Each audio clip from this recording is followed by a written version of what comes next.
अस्सलाम वालेकुम नाजरीन, आप देख रहे हैं प्रोग्राम जायजा और मैं हूं फरहाना खान। नाजरीन, आज मैं जिस मौजू को लेके आपके सामने हाजिर हुई हूं वो है कि हमारे मुआशरे से खत्म होती हुई कुव्वत बर्दाश्त। ऐसा क्यों है, किस लिए हो रहा है? आजकल जो हमारे नौजवान हैं वो जरा भी कोई चीज, अगर उन पे कोई प्रॉब्लम आती है, कोई घरेलू परेशानी है, कोई मौशी परेशानी है या किसी हवाले से भी देख लें, तो वो एक्सट्रीम जो कदम है वो उठाने को अपना फर्ज समझते हैं। जस्ट लाइक आप ये ले लें कि खुदकुशियों का रुझान नौजवानों में आजकल बढ़ता जा रहा है। खासतौर पर जो हमारे तालिब इल्म है, खासतौर पर जो हमारा बेरोजगार नौजवान का तबका है, वो तो ऐसे खुदकुशियां कर रहे हैं कि जैसे अल्लाह ताला का उनको डर न रहा हो, मुआशरे से उनको कोई उम्मीद ना रही हो, या अपने मुल्क से कोई उम्मीद ना रही हो, या उनको इस चीज का एहसास ना हो कि हम जो ये एक्सट्रीम कदम उठा रहे हैं इसके बाद हमारे घर वालों को किन किन परेशानियों का सामना करना पड़ सकता है। जज्बाती तौर पे परेशानियां हो सकती हैं, माशी तौर पे परेशानियां हो सकती हैं, और भी कई हवालों से हो सकती हैं। इसके अलावा हम और भी बहुत सारी चीजें डिस्कस करेंगे। हमारे साथ दो बहुत ही टैलेंटेड सोशल वर्कर्स मौजूद हैं, जिनमें से पहले हैं इमरान अजीज साहब, सोशल एक्टिविस्ट हैं, और दूसरे हैं जुनैर अहमद साहब। आपने इनको पहले भी मेरे प्रोग्राम में देखा होगा। ये उस्ताद भी हैं, ये सोशल एक्टिविस्ट भी हैं, और ये जो माशरे की इस तरह की जो चीजें हैं उन पे गहरी निगाह रखते हैं। आज हम इनसे गुफ्तगू करेंगे और हम जानेंगे कि जितने भी माशरे में इस तरह की चीजें हैं बढ़ती जा रही हैं, उसकी वजह क्या हो सकती है। सबसे पहले इमरान साहब, आपको वेलकम कहती हूँ, जुनैर साहब आपको भी वेलकम कहती हूँ। कैसे हैं आप दोनों? जी अल्हम्दुलिल्लाह ठीक है। That's great. जैसा कि मैंने अभी अपने प्रोग्राम का इंट्रो दिया है उसमें यह था कि खुदकुशी का लफ्ज मैंने ज्यादा इस्तेमाल किया। यकीनन आप भी जानते होंगे, जैसे नाखुशगवार वाक़या पेश आया है, तारिक जमील साहब के साहबजादे ने खुदकुशी की है। भले इस पे बहुत सारी कंट्रोवर्सीज भी मौजूद हैं, लेकिन इस पे आपका एक क्या कहना है कि मजहबी घराने से ताल्लुक रखने वाले नौजवान ने खुदकुशी कर ली? देखिए, सबसे पहले आपका बेहद शुक्रिया, आपने इन्वाइट किया प्रोग्राम में। देखिए, बात यह है कि तारिक जमील साहब के साहबजादे की बात कर रहे हैं आप, तो मैं ये समझता हूँ कि जो डिप्रेशन जो सबसे जो बड़ा मसला है वो नौजवानों में आजकल वो डिप्रेशन का मसला है। बिल्कुल, क्योंकि डिप्रेशन का जो ताल्लुक है वो मैं समझता हूँ कि यकीनन मज़हब में तो हमारे इस्लाम में भी है कि ज़िक्र अज़कार का भी बताया गया है कि आप डिप्रेशन से बचने के लिए नमाज का बताया गया है, ज़िक्र अज़कार का, सुबह शाम के अज़कार का बताया गया है। ये बात भी ठीक है, हमारा ईमान है इस बात पे। लेकिन जो डिप्रेशन का जो मसला है ना, ये नौजवानों में बहुत ज़्यादा पाया जाता है। उसकी वजह पता क्या है? उसकी वजह मैं समझता हूँ कि हमारे यहाँ ना नौजवानों में एक तो अदम बर्दाश्त का जो है मादा वो बढ़ता जा रहा है। बिल्कुल ऐसा ही। उसकी कई वजूहात हो सकती हैं। ख़ास तौर पर जो मैं आजकल की जो जनरेशन है ना उसको कहता हूँ स्मार्टफोन जनरेशन। उसकी वजह ये कि हमारे जो नौजवान हैं वो सोशल मीडिया से बहुत ज़्यादा अटैच रहते हैं, जिसकी वजह से हमारे अंदर ना एक वो पैदा हो जाती है, जैसे हम स्क्रॉल कर रहे होते हैं चीज़ों को जल्दी से जल्दी। इंटरनेट की स्पीड स्लो हो तो हमारे बच्चों को देख लेते हैं हम, तो बच्चे परेशान होते हैं। बच्चे परेशान हो जाते हैं, ये स्क्रॉल क्यों नहीं हो रहा, नेट की स्पीड की वजह से। इसी तरह हमारे अंदर ना एक डेवलप हो गई ये वाली चीज़ ना कि अदम बर्दाश्त की, वो जो अदम बर्दाश्त का मादा इस तरह बच्चों में भी डेवलप हो रहा है। नौजवानों में देखें, अगर हम ओवरऑल अगर हम अपने मुआशरे की बात करें, यकीनन मुआशरे में मायूसियाँ भी होती हैं। कई वजूहात हो सकती हैं इसकी, हमारे सियासी हालात, हमारे मुआशी हालात, हमारे समाजी हालात, ये चीज़ें भी हो सकती हैं। लेकिन इसमें जो सबसे अहम चीज़ है ना, हमें जो नौजवानों को ताकीद करनी चाहिए वो ये करनी चाहिए कि आप अपने जो मामलात हैं आप शेयर जरूर करें। जिंदगी में कोई ऐसा दोस्त बनाएं, आप जिंदगी में कोई ऐसा मेंटोर आप ढूंढें, जिंदगी में कोई ऐसा उस्ताद ढूंढें आप जिससे आप अपने दिल की बात शेयर कर सकें। मैं समझता हूं कि जब तक आप अपने दिल की बात किसी से शेयर नहीं करेंगे आपका बोझ हल्का नहीं होता। पहले जमाने में ये होता था, हमारे जमाने में कि एक एक्टिविटी होती थी, खासतौर पे ना हम जो है ना डायरीज हम लिखा करते थे। तो डायरीज में ये होता था, जब हम शेयर करते हैं ना बात, हमारे जहन से वो बात निकल जाती है। जब तक आप अपने दिमाग का बोझ हल्का नहीं करेंगे हम इस चीज से बाहर निकल सकेंगे। वो बड़ी जबरदस्त एक्टिविटी होती थी।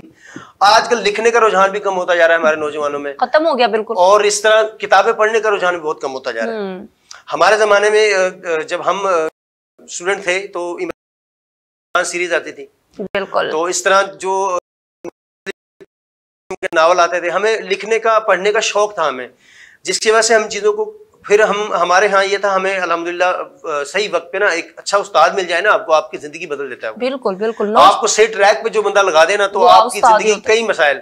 वो एक मिसाल है ना कि जब कहावत है कि जो बोना होता है ना, जब दो के वो कांधे पे बैठ जाता है तो दूर तक देख सकता है। बिल्कुल बिल्कुल। तो इसी तरह एक उस्ताद जो होता है वो क्या करता है, आपकी विजन को बढ़ा देता है। वो अगर आपको कुछ सही मेंटोर मिल जाए, तो अगर आपको खुदा ना खास्ता आपको कोई गलत उस्ताद मिल जाए, वो पंजाबी में है ना, नीचे देश नाई को लो फैज किसे नहीं पाया, बिल्कुल की करते हैं अंगूर चढ़ाया हर गुच्छा जख्माया। तो मैं समझता हूँ नौजवानों को ना सबसे पहले जो चीज है जिसका अदम बर्दाश्त की बात कर रहे हैं या खुदकुशी का रुझान की आप बात कर रही थी, उसमें जो सबसे अहम चीज है ना वो डिप्रेशन है।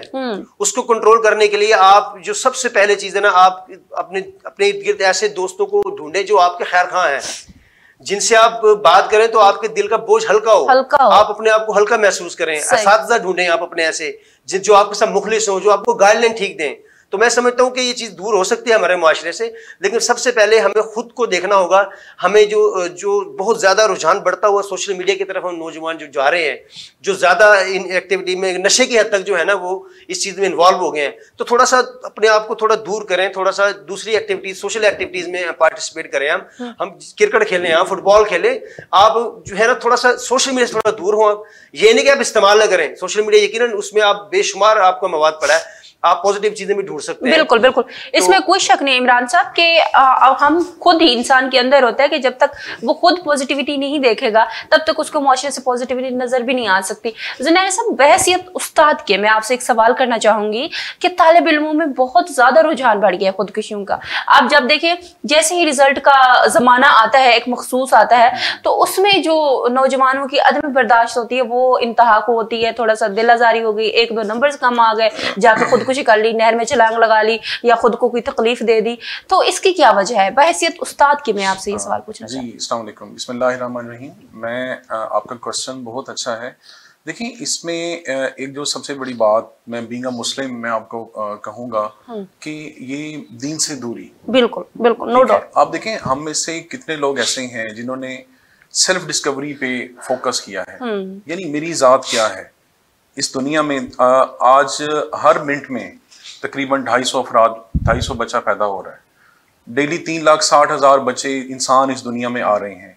1.5 लाख इंसान इस दुनिया से जा रहे हैं। क्या उनका आना जाना ऐसे ही है? क्या उनका कोई मकसद नहीं है? तो जब तक इंसान अपनी जात को नहीं पहचानता तो ये चीजें आएंगी।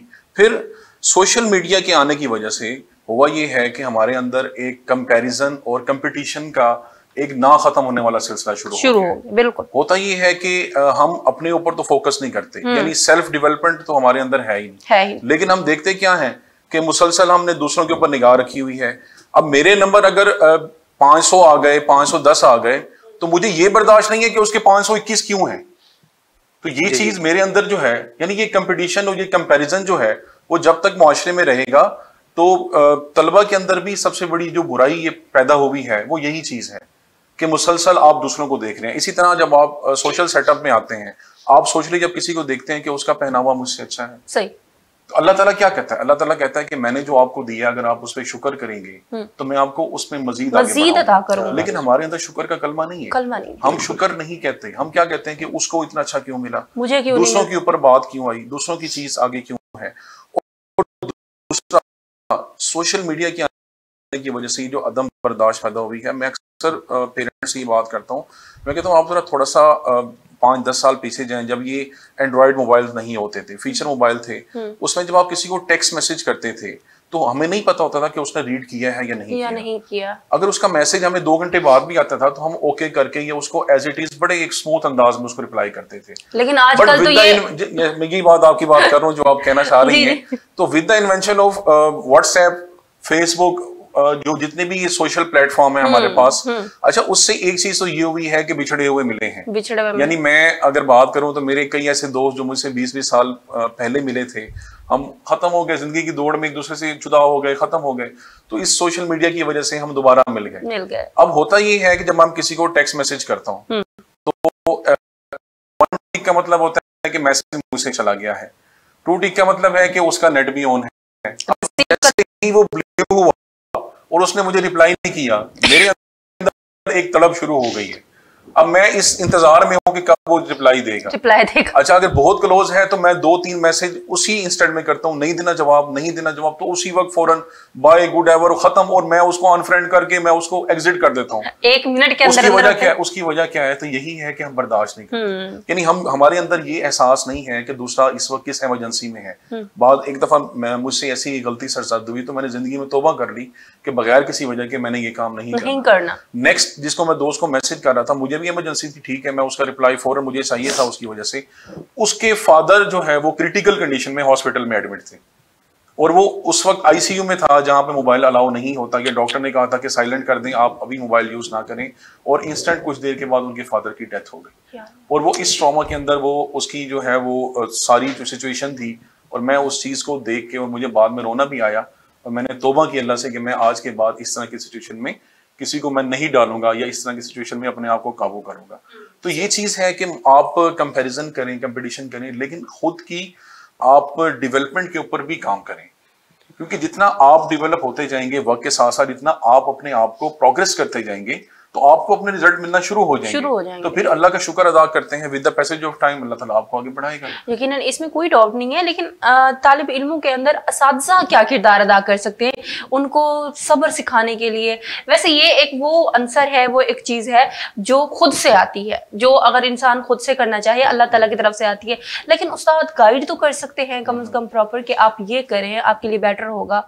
इसमें देखिए बात ये है, आपने बिल्कुल दुरुस्त फरमाया कि असातिज़ा का यकीन करें, जो उस्ताद को क्यों कहते हैं कि उस्ताद में हमारे कौम होता है, बिल्कुल उसकी वजह ये होती है कि उस्ताद जो है एक शागिर्द को एक वो कहते हैं ना, उस्ताद बादशाह नहीं होता, बादशाह घर होता है। तो उस्ताद जो है ना सही डायरेक्शन में डालता है, सब्र की तलकीन। पहली बात तो ये हमारे यहाँ ये कल्चर जो है ना बहुत कम पाया गया है कि असातिज़ा को ना खास तौर पर खुद को ट्रेन होना चाहिए। बिल्कुल बिल्कुल। बैरून ममालिक, अगर कुछ ऐसे ममालिक हैं जहाँ असातिज़ा को बाकायदा उसको लाइसेंस जारी होता है, उसके बाद वो असातिज़ा जो है पढ़ाने के काबिल होते हैं। बिल्कुल बिल्कुल। तो मैं ये अर्ज करना चाहता हूँ, असातिज़ा का यकीनन रोल है आपकी जिंदगी में। सेल्फ डिस्कवरी की बात की प्रोफेसर साहब ने, सेल्फ डिस्कवरी यकीन करें आप इतनी जरूरी है आपकी जिंदगी में। जब तक देखें, पता क्या बात है, इमाम मालिक रहमतुल्लाह अलैह का फरमान है कि इंसान की 2 पैदाइशें हैं। पहली पैदाइश जब वो इस दुनिया में अपनी वालिदा के पेट से आता है, और दूसरी पैदाइश उसकी वजह जब वो ये जान लेता है कि दुनिया में करने क्या है। तो ये सबसे अहम जो है ना इंसान की जिंदगी में, वो है सेल्फ डिस्कवरी। जब आपको पता चल जाता है, ये इसमें सबसे अहम रोल आपको डिस्कवर करने के लिए, आपकी सेल्फ डिस्कवरी, आपके अंदर अल्लाह ताला ने कुदरती टैलेंट क्या पैदा किया है, हर बंदे में होता है। हर बंदे की अपने एक खास टैलेंट होता है जो कुदरत उसके अंदर डाल के भेजती है उसको। उसमें जो सबसे अहम रोल होता है वो उस्ताद का होता है। उस्ताद जो है वो रोल अदा करता है, उसको डिस्कवर करने में उसकी मदद करता है। हमारे यहाँ ये मैंने देखा है, असातिज़ा यकीनन बहुत अच्छे असातिज़ा है हमारे यहाँ। मैं ये समझता हूँ असातिज़ा को बच्चे के जो कुदरती सलाहियतें हैं उन पर काम करने की जरूरत है, सख्त जरूरत है, बहुत सख्त जरूरत है। असातिज़ा जो मिसाल के तौर पे एक बच्चा मैथ में अच्छा नहीं है ना, तो हमारे यहाँ ये देखा गया कि उस्ताद जो है ना उसको मार रहा होता है बहुत ज्यादा कि तू आपको क्यों मैथ नहीं आती। हाँ, अब देखें हर बंदे में बच्चा मैथमेटिकली अच्छा नहीं है। अच्छा, मैथ की बात कर रहे हैं, मैं खुद मैथ में कमजोर रही हूँ और मुझे बड़ी डांट पड़ी है, बल्कि कुट पड़ी सिर्फ उस्तादों से। जी, उसकी वजह ये पता क्या बात है, बाज बच्चे मैथ में अच्छे होते हैं, बहुत अच्छे होते हैं, बाज बच्चे साइंस में अच्छे होते हैं, बिल्कुल, बाज बच्चे उर्दू में अच्छे होते हैं, बाज इस्लामियत में अच्छे होते हैं, बाज बच्चे इंग्लिश लिंग्विस्टिक में अच्छे होते हैं। तो आपने असातिज़ा को, मैं समझता हूँ हमें देखना ये चाहिए कि जो बच्चे, जिस बच्चे की जिसमें जो सलाहियत अल्लाह ताला ने पैदा की है उसमें निखार पैदा करें। बिल्कुल बिल्कुल। जरूरी तो नहीं हर बंदे ने, हमारे यहाँ ये कल्चर पाया जाता है कि जी बच्चे ने डॉक्टर बनना है या इंजीनियर बनना है। अब ये बात भी सही नहीं है। अब आप देखिए सोशल मीडिया का दौर है, सबसे ज्यादा जो अर्निंग बच्चे कर रहे हैं वो आप इसमें ई-कॉमर्स में कर रहे हैं सबसे ज्यादा। बिल्कुल ऐसा ही। तो इंटरनेट से बच्चे पैसा कमा रहे हैं, एक डॉक्टर से ज्यादा बच्चा एक अर्निंग कर रहा है इसके अंदर, ई-कॉमर्स के अंदर, फ्रीलांसिंग के अंदर। तो ये इसमें बेशुमार फील्ड्स हैं। मैं ये अर्ज कर रहा था सेल्फ डिस्कवरी बात, आप कह रहे थे बच्चा डिप्रेशन में क्यों चला जाता है, वो खुदकुशी क्यों करता है, सवाल मेन आपका यही था। मैं ये अर्ज करता हूँ इसमें ये होता है कि बच्चे पे आप सबसे पहले जोर फैमिली का होता है। हमारे यहाँ विद इन दी फैमिलीज ये कंपटीशन पाया जाता है कि फलां का बच्चा 510 नंबर लेकर आ रहा है, बेटा तू क्यों नहीं ले रहा नंबर, या बेटी तू क्यों नंबर नहीं ली। हमारे यहाँ हम वालिदैन जो है खास तौर पे बच्चे पे एक्सपेक्टेशंस जो है बहुत ज्यादा उसके ऊपर डाल देते हैं। बच्चे पे जब जो फैमिली का प्रेशर पड़ता है बच्चे पे कि मैंने इतने नंबर लेने हैं, हालांकि बच्चा इस काबिल होता नहीं है बेचारा, उसने अपनी महदूद सलाहियतों के अंदर रह के उस बच्चे ने काम करना है, तो उसका क्या होता है, बच्चा डिप्रेशन में चला जाता है, उसके नंबर कम आए, उसने खुदकुशी कर ली। फिर बच्चा, मैंने बाज ऐसे भी अखबारात में पढ़ा है कि बच्चा खत लिख कर छोड़ता है अपने वालिदैन को, मैं अपनी आपकी जो है ना आपकी तमन्नाओं पर पूरा नहीं उतर सका। बिल्कुल। तो यकीन करें मुझे बड़ा दुख होता है। आप बच्चे को उतनी एक्सपेक्टेशन लगाएं जितनी उसके अंदर बेचारे के अंदर सलाहियत है। बिल्कुल बिल्कुल। तो ये जो नौजवानों में और खास तौर पर जो तालिब इल्म के अंदर जो ये खुदकुशी का रुझान पाया जाता है, मैं वालिदैन से ही गुजारिश करना चाहता हूँ, असातिज़ा से ही गुजारिश करना चाहता हूँ कि आप बच्चों पर इतना ज्यादा जहनी प्रेशर न डालें। जो बच्चे की सलाहियत है, एक बच्चे एक का वजन उठाने की 10 किलो की है कैपेसिटी, आप उस पर 20 किलो वजन ला देंगे तो वो उससे नहीं उठाया जाएगा। तो बराए कर मेरी जो पेरेंट्स हैं उनसे भी मेरी गुजारिश है, असातिज़ा से मेरी गुजारिश है, बच्चे की सेल्फ डिस्कवरी भी काम करें और उनको जो उनके अंदर कैपेसिटी है उसके मुताबिक आप उसको डील करें, ना कि आप competition within the families, within the आपकी जो फैमिली के लोग होते हैं, आसपास के जो लोग होते हैं, फलां का बच्चा इतना ज़हीन है बेटा तो आप क्यों नहीं हो। हर बच्चा एक जैसा नहीं होता। 9 टाइप्स ऑफ इंटेलिजेंस बच्चों के अंदर होती हैं, और इसके अलावा बेशुमार इस पे रिसर्चेस भी हुई हैं। कुछ बच्चे इंग्लिश लिंग्विस्टिक होते हैं, कुछ बच्चे इमोशनल इंटेलिजेंस होते हैं, उनको कुछ बच्चे टेक्निकली ज़हीन होते हैं, कुछ बच्चे लिखने के माहिर होते हैं, कुछ बच्चे बोलने के माहिर होते हैं। तो ये आप बच्चों की सलाहियतों पे काम करें, उन पे इतना प्रेशर न डालें कि वो इस हद तक जाए कि खुदकुशी करें। बिल्कुल, आप बिल्कुल दुरुस्त फरमा रहे हैं, लेकिन जुनैद साहब आपसे मैं सवाल करना चाहूंगी कि आजकल हम लोग ना बिला वजह बिला जरूरत ही ज्यादा सेंसिटिव हो गए हैं। किसी ने हमें कुछ कह दिया, ओहो इसने हमें कहा क्यों है ऐसा, हम 2-2 3-3 दिन डिप्रेशन में चले गए। किसी ने हमें सख्त लहजे में कोई बात कर ली, हमारे वालिदैन ने थोड़ा सा डांट लिया, हम उदास होकर बैठ गए। ये हमारे खुद के पैदा करता रवैये है, हम इसको कैसे खत्म कर सकते हैं, हम मुआशरे का कैसे सामना कर सकते हैं? देखिए, इसके लिए ना आपकी बच्चे की परवरिश जो है, मैंने ये बात अक्सर करता हूँ कि ये ओवरनाइट चीजें डेवलप नहीं होती, इसके ऊपर वर्क करने की जरूरत है। अब एक वक्त आता है कि बच्चे ये एक्सपेक्ट कर रहे होते हैं कि पेरेंट्स का जो रवैया उनके साथ शुरू से है वो वही रवैया रहेगा, लेकिन पेरेंट्स की एक्सपेक्टेशन बढ़ जाती है, जबकि बच्चे का माइंड वही होता है कि पेरेंट्स मुझसे प्यार करते हैं, मैं जो गलत करूंगा, मैं जो कुछ करूंगा इन्होंने मुझे आगे से कुछ नहीं कहना। ठीक है, बच्चा उसी ज़हन के अंदर गलतियां भी करता है, बच्चा उसी ज़हन में। लेकिन जब with the passage of time, जैसे आप इसी नंबर की बात भी कर लें कि पेरेंट की एक्सपेक्टेशन जैसे बढ़ गई बच्चों से, तो एट द एंड जब बच्चे का रिजल्ट वो नहीं आता तो पेरेंट्स क्या करते हैं, उनका रिएक्शन कुछ और होता है। तो जब ये चीज बच्चा देखता है कि मैंने पेरेंट्स को कभी इस लहजे में देखा ही नहीं, ये तो मेरे पेरेंट्स है ही नहीं, ये कुछ और है, ये लोग जो है मुझसे नहीं बढ़ रहा, तो यही बात होती है कि बच्चा फिर आगे रिएक्ट करता है। अब उसका रिएक्शन क्या है कि वो नाराज हो जाएगा, उसने खाना बंद कर देना है, अच्छा उसने जो है आगे से बदतमीजी करनी है, जो पेरेंट्स के लिए मजीद तकलीफ की बात होती है कि हम आपकी तालीम के ऊपर इतना खर्चा कर रहे हैं, हम आपके लिए दिन रात परेशान होते हैं, और पेरेंट्स का शिकवा भी यही होता है कि मेरी बात नहीं सुनते। तो हम ये बात करते हैं कि आप 24 घंटे, मैंने लास्ट प्रोग्राम में यही बात की थी कि दिन में 24 आवर्स होते हैं, तो बच्चा 7 घंटे किसी इंस्टीट्यूट में है, 17 घंटे बच्चा जो है वो पेरेंट्स के पास है। तो इस 17 घंटे में चले वो 7 से 8 घंटे उसके सोने के हो गए, तो 8 से 9 घंटे आपके चेक एंड बैलेंस में बचा है। आपने कभी ऐसा किया कि उसके साथ कुछ टाइम स्पेंड करें? आपने कभी ऐसा किया कि उससे जाके पूछें कि तुझे काम क्या मिला है? जैसे अभी लास्ट प्रोग्राम में हमारे एक दोस्त वो बात कर रहे थे कि माँ जो है वो पढ़ी लिखी नहीं थी, लेकिन वो जाके बच्चे से ये पूछती थी कि बेटा काम क्या मिला है, आज क्या मिला? उसने जब कॉपी देखनी उसकी, उसने ये नहीं पता क्या लिखा हुआ है, तो वो पूछती थी कि आज कौन सा काम है, किसने चेक किया है, कितने नंबर हैं, बस उसने देख लेना। तो इसी डर की वजह से, इसी खौफ की वजह से वो बच्चा डेली काम भी करता था और with the passage of time उसकी इंप्रूवमेंट भी हुई। बिल्कुल ऐसा ही। पीटीएम के अंदर जब पेरेंट्स आके हमसे ये पूछते हैं कि क्या वजह है बच्चे के नंबर हैं, तो हम यही बात करते हैं कि आप बच्चे पे तवज्जो नहीं देते, आपका चेक एंड बैलेंस नहीं है, आपका कंट्रोल नहीं है। तो जब आप एक दफा बच्चे के ऊपर कंट्रोल खो देते हैं तो फिर आप शिकवा किस चीज का करते हैं? आपका कंट्रोल तब बनेगा जब आप उसको वो माहौल देंगे। आप घर में तालीम का माहौल बनाएंगे, जब तक बच्चा जो है अपना करियर हासिल नहीं कर लेता, जब तक बच्चा कुछ बन नहीं जाता, तो आप कुछ उसके लिए वर्किंग आवर सेट करें, आप उसके लिए ऐसा माहौल बनाएं कि वो अपनी चीज को अचीव कर सके। यानी ये नहीं होता कि ओवरनाइट चीजें डेवलप हो गई और with the passage of time बच्चा जो है वो ऑटोमेटिकली वो रातों रात डॉक्टर नहीं बनेगा, रातों रात इंजीनियर नहीं बनेगा। लेकिन इसके पीछे जो है, अच्छा इसमें एक सबसे बड़ी चीज जो है, जो सक्सेस के लिए मैं अक्सर बात करता हूँ, वो कंसिस्टेंसी जो है वो बहुत बड़ी चीज है। इसमें हमारा इंग्लिश का एक चैप्टर है पार्ट फर्स्ट में, उसमें एक आदमी के बारे में बताते हैं कि 16 साल की उम्र में उसके माँ बाप कहते हैं कि बेटा तू बड़ा होके क्या बनेगा, तो वो कहता है कि मैं बड़ा होके दरबारी बाजी कर। उसमें एक लफ्ज लिखा हुआ है कोर्ट एक्रोबैट। अच्छा, उसमें अब वो कहता है कि वो कहते हैं कि तेरे मुल्क में ये खेल ही नहीं है, तू दरबार में जाके क्या, उस वक्त बादशाह का होता था सेटअप होता था, इस तरह का सिलसिला नहीं था। तो वो सबने उसका मजाक उड़ाया। उसके माँ बाप ने कहा बेटा ये नहीं हो सकता, तू डॉक्टर बन, तू इंजीनियर बन, तू वकील बन, तू जज बन, लेकिन तू ये नहीं बन सकता जिसका कोई वजूद ही नहीं है। उसने कहा नहीं जी, मेरा दिल करता है मैं दरबार में जाऊं, मैं दरबार का बाजीगर बनूं, मैं करतब दिखाऊं, मैं जिम्नास्टिक खेलूं। नहीं था। और आखिर में अब उसने क्या था, उसका जहन बना हुआ था। उसके लिए क्या किया, वो पढ़ता रह गया। पढ़ने के साथ साथ वो एक सोशल वर्कर बना, उसने एक पॉलिटिकल पार्टी ज्वाइन कर ली। उस पॉलिटिकल पार्टी में with the passage of time जैसे होता है कि आप प्रेसिडेंट लेवल पे, फिर एक वक्त आया कि जब वो मुल्क का सरबराह बन गया, और उसके लिए फिर उस वक्त उसकी एज 70 हो चुकी थी। तो 70 साल की उम्र में जो है उसको, मतलब मुल्क उसके हाथ में था, वो मुल्क का सबसे बड़ा हुक्मरान था। और जब वो उसके लिए जो है वो प्लेटफॉर्म दिया गया, तो उस दिन उसकी उस ख्वाहिश की तकमील के लिए हर्डल्स बनाए गए, जैसे वो जिम्नास्टिक का होता है सिलसिला एक सारा, वो बनाए गए। सहरा में बनाए गए वो? हाँ नहीं, सहरा का नहीं था, वो दूसरा सिलसिला था एक। अच्छा, उसमें जो है वो बनाया गया। फिर वो जब झुक के ना अपने करतब दिखाने लगा तो सबने तालियां बजाई, भी ठीक है तूने एक्टिविटी कोई नहीं करनी, लेकिन तूने आज अपनी मंजिल पा ली। यानी यहाँ से हमें ये आपको जो सबक मिलता है कि कामयाबी के लिए जो है वो कंसिस्टेंसी बहुत जरूरी है। यानी मुस्तकिल मिजाजी जरूरी है, आपको अपॉर्चुनिटी मिल जाती है। मुझे अक्सर बात करते हैं कि यार कामयाबी के लिए जो है वो कंसिस्टेंसी जरूरी है, ये अपॉर्चुनिटी जरूरी है। मैंने कहा अगर आप कंसिस्टेंट हैं तो आपको अपॉर्चुनिटी लाइफ में मिल जाएगी। यानी हम करते क्या है कि हमने एक काम शुरू किया, उसमें हमें अपॉर्चुनिटी नहीं है।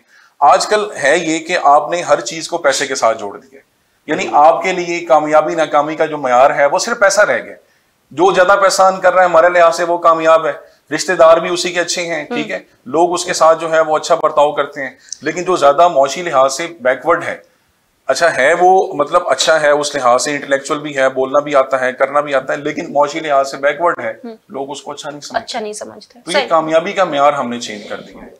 सही। गुफ्तगू के सिलसिले को हम यहीं से जारी रखेंगे नाजरीन। यहाँ ब्रेक लेते हैं, ब्रेक के बाद वापस आएंगे। हमारे साथ मौजूद है इमरान साहब, जुनैद साहब, सोशल वर्कर हैं, इनसे मजीद गुफ्तगू करेंगे। हमारे साथ रहिए।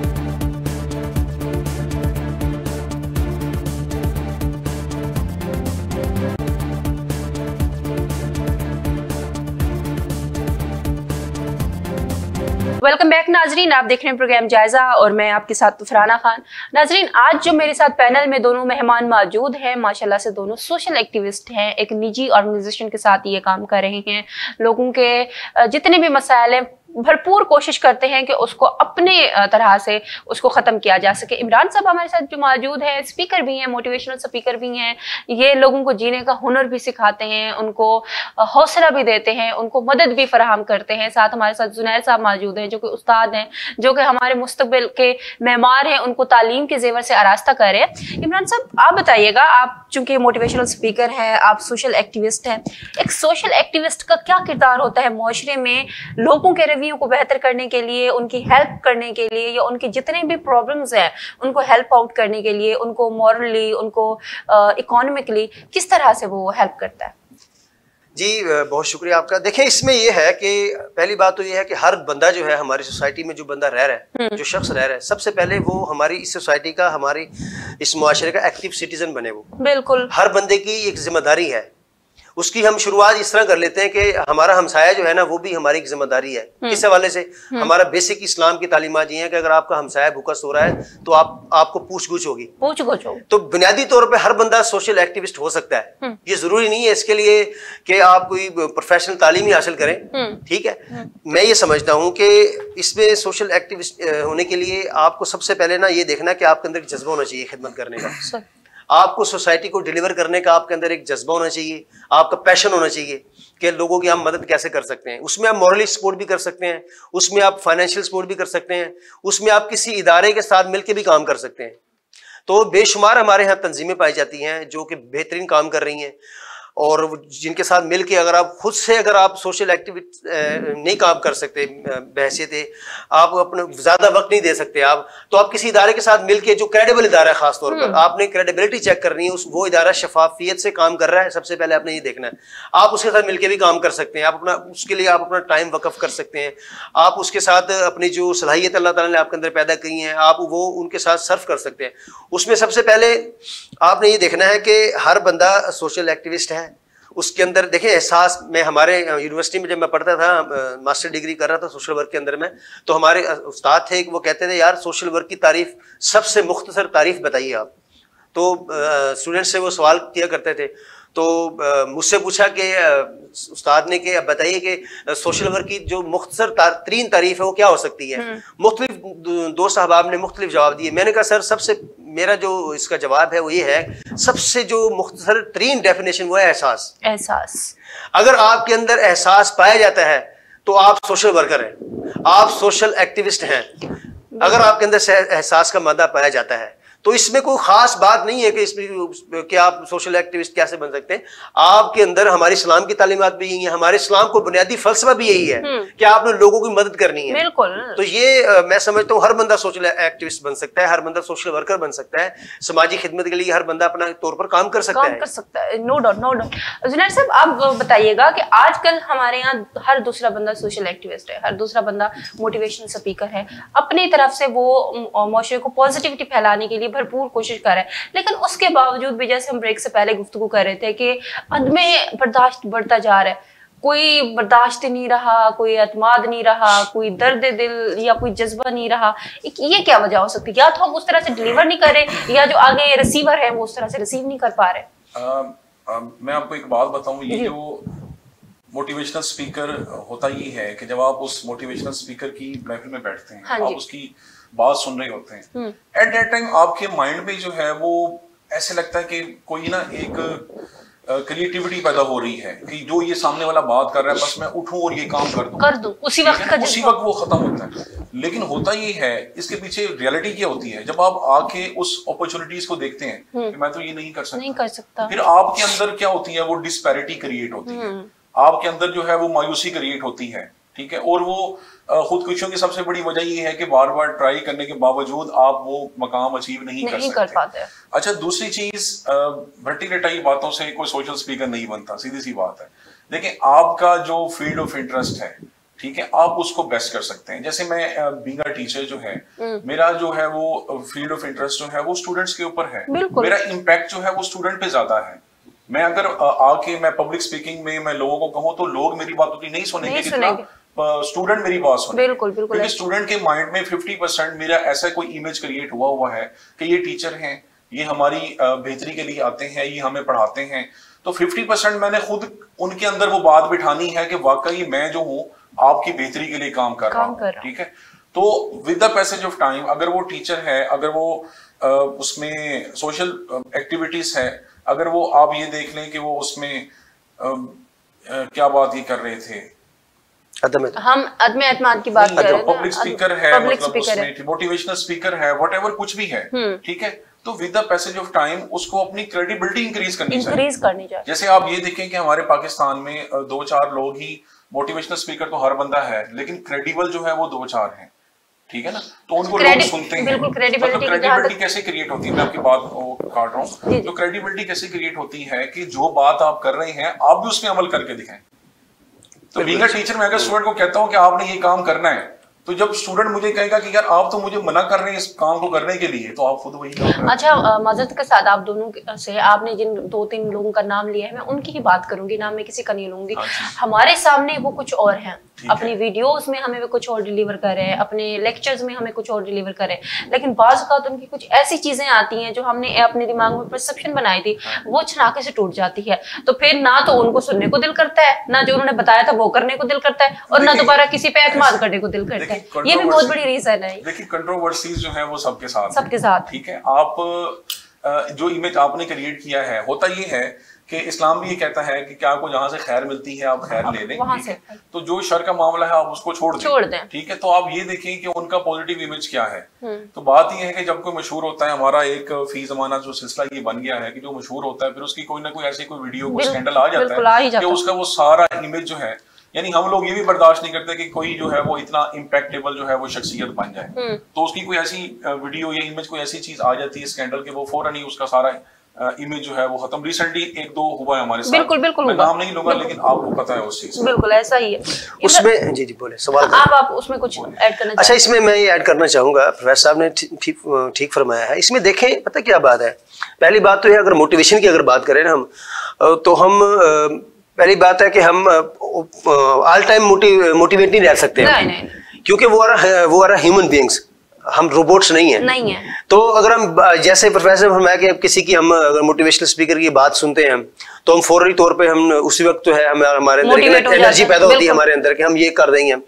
लेकिन उस सबसे अहम पहलू ये है कि आपने प्रैक्टिकली उस चीज को कितना एनालाइज किया है चीजों को आपने, फिर आप जब आप उस महफिल से जब आप जाते हैं, आप जब प्रैक्टिकल चीजों को जाके देखते हैं तो चीजें मुख्तलिफ होती हैं। तो उसमें ये सबसे बड़ी बात यह है कि आपका एक्शन कितना इम्पैक्टफुल है। आपने बात सुनी, उस बात पे अमल किया ना, जब तक आप अमल नहीं करेंगे आप भलाई की तरफ या उस काम की तरफ राग़िब नहीं होंगे। तो अमल से जो है ना, वो है ना कि अमल से जिंदगी बनती है, जन्नत भी जहन्नम भी, ये खाक की अपनी फितरत में ना नूरी है ना नारी है। तो इसी तरह अगर अमल की बात अगर करें ना, तो बुखारी शरीफ की पहली हदीस है कि इन्नमल अमालु बिन्नियात, जो बुनियादी जो है ना इस्लाम में हदीस है जो कि अमलों का दारो मदार नीयतों पर होता है। जब तक आप नियत नहीं करेंगे, आपको 100 आप तकरीरें सुने, 100 आप मोटिवेशनल स्पीचेस सुने, जब तक आप अमल नहीं करेंगे किसी भी काम के ऊपर, आप उसके नताइज हासिल नहीं कर सकते। बिल्कुल ऐसा ही है, बिल्कुल ऐसा ही है।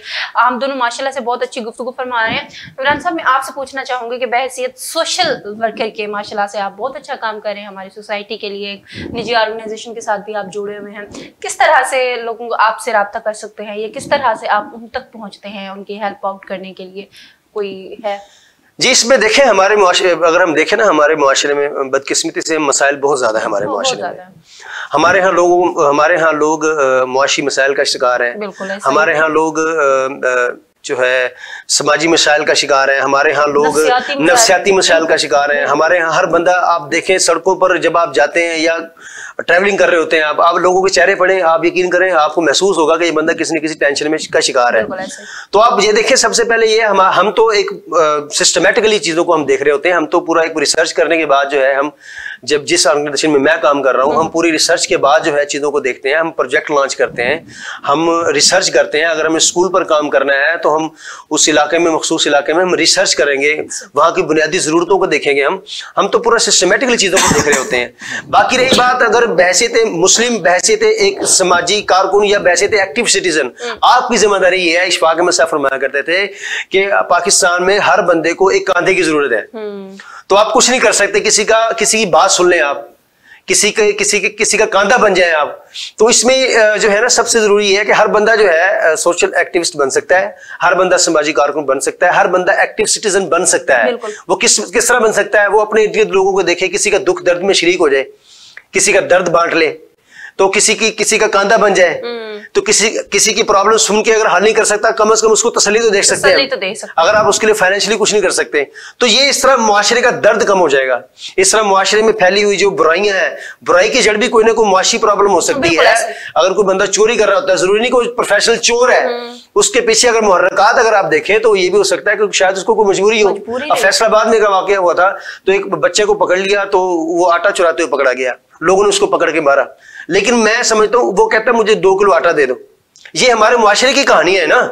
तो अगर आप इस तरह के घराने आप ढूंढें, आप हमारे इर्द गिर्द, यकीन करें आप कुछ ना करें, आप जहां आप रह रहे हैं अपने इर्द गिर्द लोगों को देखें, क्या वो लोग वल्नरेबल लोग हैं, क्या वो डिप्राइव्ड पीपल हैं, क्या वो लोग मुस्तहिकीन हैं। आप कुछ ना करें, आप अपने इर्द गिर्द लोगों को देखें, आप उनकी मदद करें अगर वो मदद के काबिल हैं। आप सिर्फ इतना कर रहे हैं, हमारे मोहल्लों में, हमारी सोसाइटी में, हमारी गलियों में आप अपने इर्द गिर्द के लोगों को देख के ये काम शुरू कर रहे हैं, तो बड़ी बात है। आप दूर ना जाएं।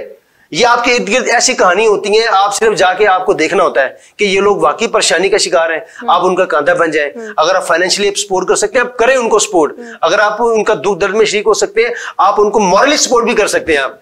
तो हर बंदा जो है, ये जरूरी नहीं है कि हर बंदा मतलब सोशल एक्टिविस्ट बनने के लिए आपको कोई डिग्री लेनी है, तो आपको कोई प्रोफेशनल तालीम हासिल करनी है। तो हमारी बुनियादी इस्लाम का, दीन का फलसफा यही है। बिल्कुल बिल्कुल ऐसा ही है। जुनैद साहब, आप इसमें कुछ ऐड करना चाहेंगे? जी बिल्कुल। हदीस पाक का मफ़हूम है जैसे इन्नमल अमालु बिन्नियात की, अमाल का दारो मदार नीयतों पर है।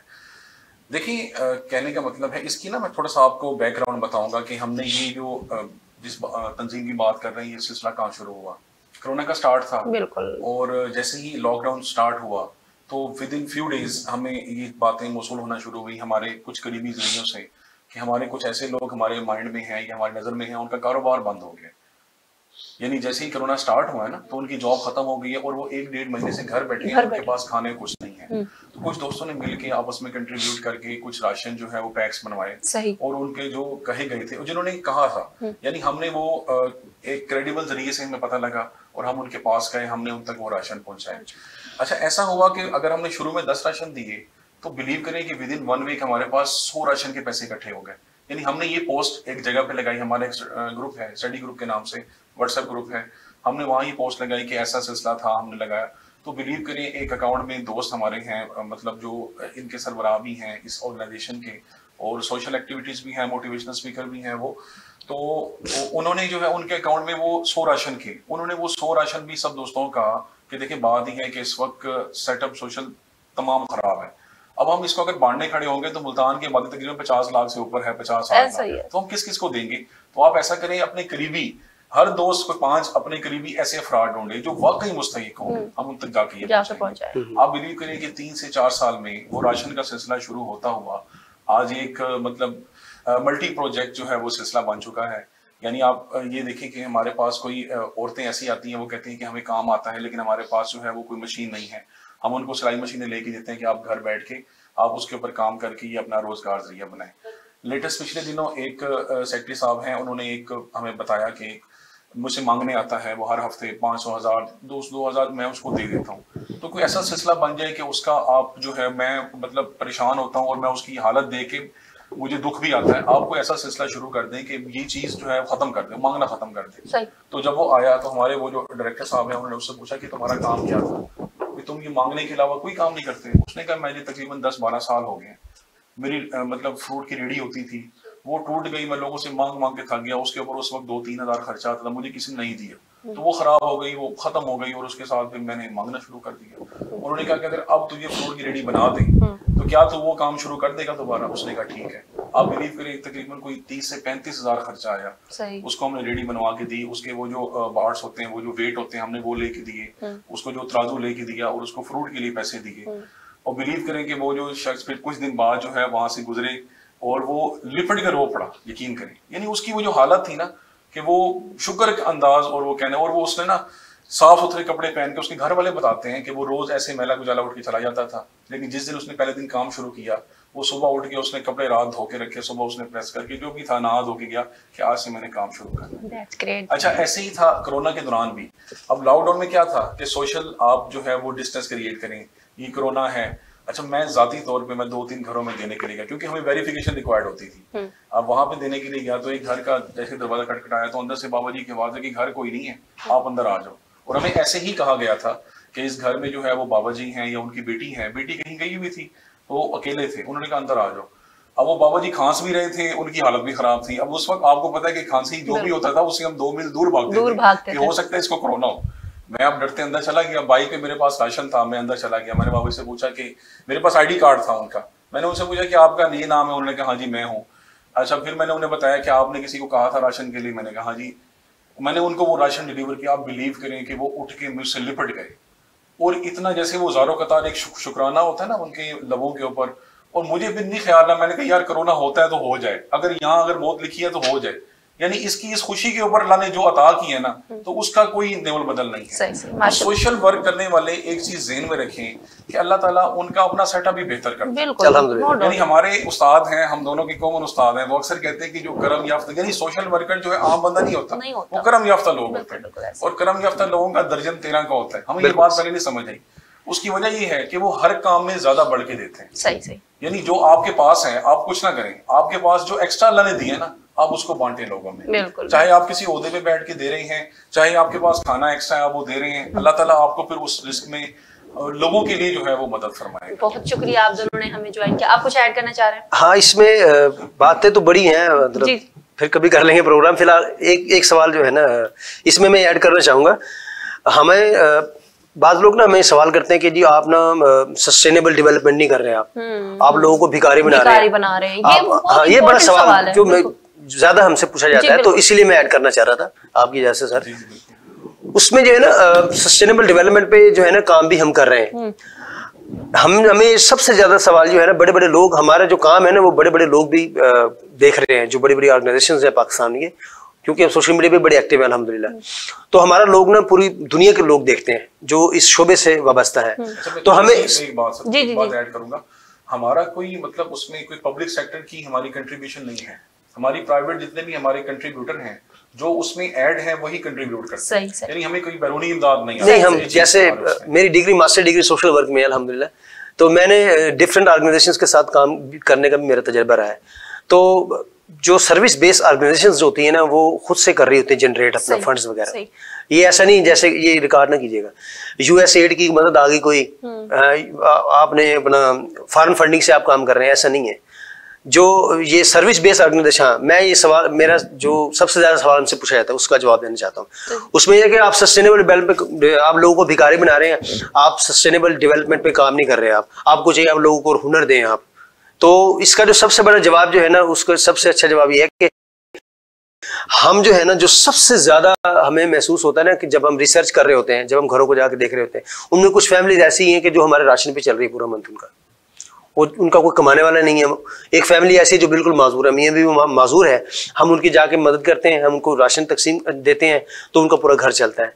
कई खवातीन बेवा ऐसी हैं जिनका कमाने वाला कोई नहीं है। हम जो इंतहाई जो है ना, जो जिनका कमाने वाला ही कोई नहीं है, हम उनको राशन तकसीम करते हैं। फिर हम जैसे कि सस्टेनेबल डेवलपमेंट की बात हुई, इन्होंने कहा कि हम मशीनें वगैरह भी देते हैं, खवातीन जो हुनर रेडी वाली बात की, तो इसी तरह हम ना लोगों को कारोबार भी करवा के देते हैं। हम लोगों को बिला सूद कर्जा भी देते हैं लोगों को, हम जिसमें हम 0% जो है ना हमारा कोई इसमें इंटरेस्ट ऐड नहीं होता। हम किसी किस्म का, जैसे हम जो स्टडी ग्रुप के हमारे अफराद हैं, हम उनको बिला सूद हम कर्ज भी प्रोवाइड करते हैं 50,000 लाख के करीब जो है ना। तो हम प्योरली जो है ना इसमें सबसे बड़ी बात ये है, हम खुद से कर रहे हैं चीजें। हम किसी की मतलब जैसे होता है फंडिंग नहीं ले रहे हैं, हमारे जो एक्टिव ग्रुप मेंबर्स हैं वही हम चीजें सब ये कर रहे होते हैं। तो ये हमें अल्हम्दुलिल्लाह, तो सबसे बड़ी बात ये होती है आपकी इंटरनल सेटिस्फेक्शन होती है आपको, जब कोई आप खुद से काम कर रहे होते हैं, आपको पता होता है इसके अंदर क्रेडिबिलिटी भी है, शफाफियत भी इसके अंदर सबसे ज्यादा है। जब तक खुद की मोटिवेशन ना हो तब तक कुछ नहीं हो सकता, फोर्स नहीं कर सकता। बिल्कुल बिल्कुल, तब तक गॉड गिफ्टेड होती है, कोई नहीं क्रिएट कर सकता, कोई डंडे मार के भी नहीं उठा सकता जब तक आपको खुद। उसमें एक जुमला ऐड करना चाहूंगा, हमारे उस्ताद का जुमला है कि कीमती होकर मुफ्त हो जाना दरवेशी है। तो कीमती ये है कि आप जिस शोबे में आप बैठे हैं, जिस फील्ड के आप काम कर रहे हैं, अल्लाह ने आपको मकाम दिया है, आप उस मुकाम पे बैठ के लोगों को जो आप सहूलियत, लोगों को मदद कर सकते हैं, लोगों को सहूलियत दे, किसी के लिए आसानी पैदा कर सकते हैं, आप वहीं बैठे करें। आप सोशल वर्कर हैं, आप सोशल एक्टिविस्ट हैं, तो आपको ये इसमें कोई खास बात नहीं होती। आप जिस फील्ड में बैठे हैं आप लोगों को डिलीवर करना शुरू कर दें, आसानी पैदा कर दें। यही हमारे दीन का फलसफा है, ये हमारी, इसमें सोसाइटी में इस्तेहकाम आएगा, सोसाइटी में अमन होगा, सोसाइटी के अंदर जो जराइम है वो कम होंगे। तो ये हर बंदे की जिम्मेदारी है। बहुत शुक्रिया, आप दोनों ने वक्त दिया, बहुत अच्छी बातें कही हमारे लिए। इसमें से हमें सबक लेने की जरूरत है कि हर वो बंदा सोशल एक्टिविस्ट है जो अपने इर्द गिर्द निगाह रखे। आपसे ये नहीं पूछा जाएगा, इस चीज का सवाल नहीं होगा कि फलाना ईसाई था, बरेलवी था, सुन्नी है, शिया है, या उसका मजहब क्या है। आपसे इस चीज का सवाल लाजमी होगा कि आपने खुद पेट भर के खाया लेकिन आपका हमसाया भूखा रहा। तो कोशिश करें कि अपने इर्द गिर्द के लोगों के लिए आसानियां पैदा करें। मुश्किलात तो वैसे ही जिंदगी में आजकल बहुत है, जिस तरह के आजकल के हालात चल रहे हैं, तो ऐसे में कोशिश करें कि हर छोटी से छोटी चीज से जिसको किसी को फायदा हो रहा है, भले वो किसी अच्छी बात से हो रहा है, किसी अच्छी चीज से हो रहा है, ये छोटी से छोटी चीज से हो रहा है, और कुछ नहीं तो अपना कंधा ही किसी को दे दें ताकि वो उस पर सर रख के अपने दिल का जो बोझ है वो थोड़ा सा हल्का कर सके। मुझे मेरे मेहमानों समेत इजाजत दीजिए, इंशाल्लाह अगले प्रोग्राम में मुलाकात होगी, तब तक अपना ख्याल रखिए। अल्लाह हाफिज।